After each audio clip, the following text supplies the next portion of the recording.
The Cinémathèque Française is a French film organization that holds one of the largest archives of film documents and film-related objects in the world. Based in Paris, the archive offers daily screenings of worldwide films. History. The collection emerged from the efforts of Henry Langlois in the 1930s to collect and screen films. Langlois had acquired one of the largest collections in the world by the beginning of World War II, only to have it nearly wiped out by the German authorities in occupied France, who ordered the destruction of all films made prior to 1937.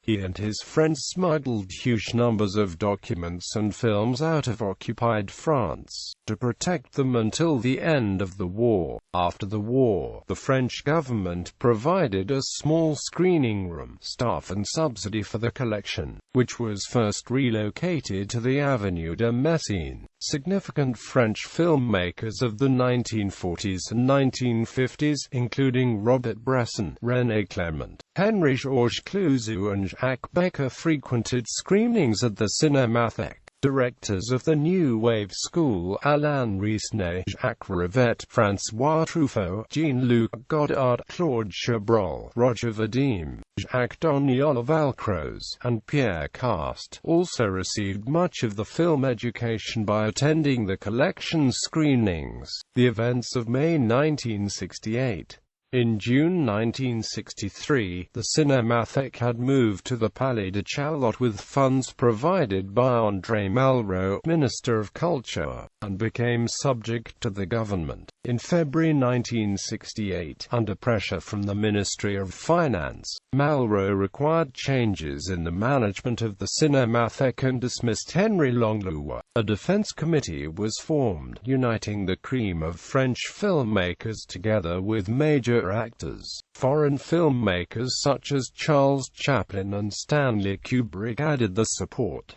Protests were organized. Confrontations followed between young people, largely students, and what they saw as an authoritarian center-right government, out of touch with the concerns of the younger generation. These demonstrations were precursors of and merged into the widespread student revolt that erupted from March 1968 onwards, escalating into nationwide unrest in May. Before then, the government had backed down over the Cinémathèque, reinstating Langlois as head in April 1968. Location. After numerous incidents, including multiple relocations from one small screening room to another through the 1950s and a fire in its last premises, the Cinémathèque Française moved to 51 Rue de Bercy in the 12th arrondissement of Paris and reopened its doors in a postmodern building designed by Frank Gehry, an American architect. A restaurant on the lower level is open to the public. The Bibliothèque du Film, which was created in 1992 to show the history of cinema, its production, impact and artistic strength, has recently merged with the Cinémathèque Française.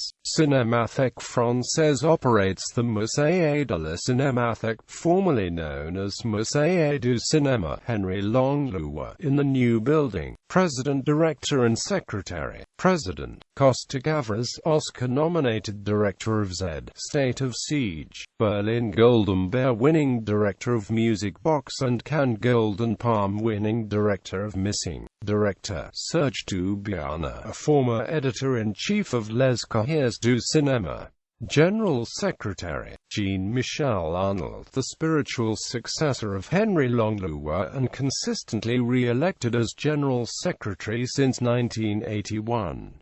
Honorary Presidents, Claude Berry, Jean-Charles Tacquella, Jean Rouch. Tributes, in celebration of the centennial of the Metropolitan Museum of Art, the museum and the City Center of Music and Drama in New York co-sponsored Cinémathèque at the Metropolitan Museum. Quote, the exhibition showed 70 films dating from the medium's first 75 years on 35 consecutive evenings from July 29 to September 3, 1970. The films were selected by Henry Long Lewer for the significance and contributions to the history of filmmaking, including work from official film industries as well as current and early avant-garde directors. The program was the most diverse film exhibition held in the United States to date, and was the museum's first major undertaking in film. The Cinémathèque's closing is noted in Truffaut's Stolen Kisses. The Cinémathèque also appears in the Paul Auster novel The Book of Illusions and the Harvey Danger song Private Helicopter.